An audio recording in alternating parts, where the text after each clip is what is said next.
Abbaa manaa fi haadha manaatu waliin jiraachaa ture. Haa ta'u malee garuu guyyaa tokko haati manaa kun gaa'ila isheerraa abdii kutachuurraa kan ka'e abbaa manaa ishee kana qoricha laattee fi ajjeesuuf murteessite. Halkan guutus akkamitti akka ajjeesuu dandeessu utuu yaadduu bulte. Barii isaa akkamitti namni tokko utuu ishee irratti hin beekin ajjeesuu akka dandeessu fala barbaacha gara harmee ishee deemte. Harmeen ishees utuu namni tokko sirratti hin bariin karaa ati ajjeesuu dandeessu sitti himaa, sana dura garuu wantoota ati gochuu qabdutu jira jetteeni.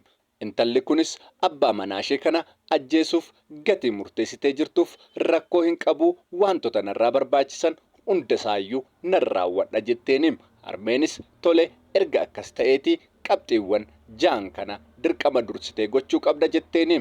Jalqaba irratti abbaa manaa kee waliin araaramuu qabda jetteeni. Sababni isaas utuu dubbiin sin gidduu jiru yoo du'e namni situ ajjeese jedhee si shakka jetteeni. Lammaffaa of qulqulleessitee abbaa manaa keetti miidhagduu bareedduu taatee argamuu qabda jetteeni. Sadaffaa kunuunsa gaarii godhii fi kabaja kennii fi kunis waan ati isatti yaadde kana akka inni sin shakkineef si gargaara jetteeni. Arfaffaa obsiitii taa'i, jaalala kenni, hinaaffaa yookiin wanyoo kee hir'isi, waan inni dubbatu gurra kennii fi dhaggeeffadhu jetteeni. Shanaffaa maallaqa si harka jiru hundumaa utuu hin hambisiin isa gammachiisuuf godhi jetteeni.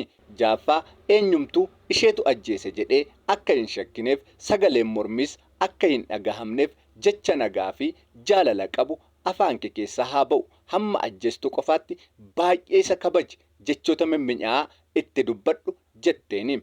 Egaa qabxiilee ja'an kana hojiirra oolchi jette. Intallis rakkoo hin qabu harmee, kana hundayyuu nan godha, garuu kan isa ajjeesu qofa haa ta'u malee jetteeni. Haatis tole qabxiiwwan kanneen ja'an hin raawwatta erga ta'eeti maaltu akka isa ajjeesuu danda'u sittin hima, sirriitti na dhaggeeffadhu jetteeni. Intallis sirriitti hordofuu eegaltee. Haatis waan akka daakuu wayii intala isheetti laattee suuta suutattee guyya guyyaan nyaata isaa keessa xixiqqeessitee buusta jetteeni. Qorichi kunis guyya guyyaatiin isa dadhabsiisaa deemee dhumarratti ni ajjeesa jetteeni. Intallis tole baay'ee gaariidha harmee koo jettee waan akka daakuu kana harkaa fudhattee gammaddee gara mana isheetti galte. Egaa summii kana guyyuma guyyaan nyaata keessatti xixiqqeessitee otuma kennituu fi baatiiwwan hedduun lakkaa'amanii. Baatiiwwan hedduu booddee intalli kun boo'aa imimmaan xuruurfachaa gara haadha isheetti fiigdee dhufte. Harmeen ishees maal taate intala koo jettee gaafatteeni. Isheenis akkas jettee deebisteeni. Waan baay'ee nama gaddisiisu harmee koo, abbaa manaan kiyya akka du'u hin barbaadu, baay'een dogoggoree jettee boo'icha qabaan dadhabee. Haati ishees qo'i tasgabbaa'i, amma maal si gargaaruree jetteeni. Harmee koo maaloo summiin kenneefi sana gaabbeeraa, summiin sun akka inni isan ajjeesneef waan gargaaru yoo jiraate dafii falanaa kenni, abbaa manaan kiyya akka inni du'u hin barbaadu jetteeni. Harmeen ishees yeroo kana kottu taa'i tasgabbaa'i intala koo jettee ofitti qabdee. Erga intala ishee sossobdee booda akkas jetteeni. Intala koo ani durayyuu kanan sitti kenne summii abbaa manaa kee ajjeesu miti. Wantichi waanuma nyaataaf ta'uudhaan kanan sobee summii fakkeessee sitti kennes qabxiilee ja'aan ani sitti hime yoo raawwatte abbaa manaan kee siif nama gaarii akka inni ta'uu danda'u waanan hubadheefidha jettee. Itti fuftees akkas jettee intala ishee gorsitee.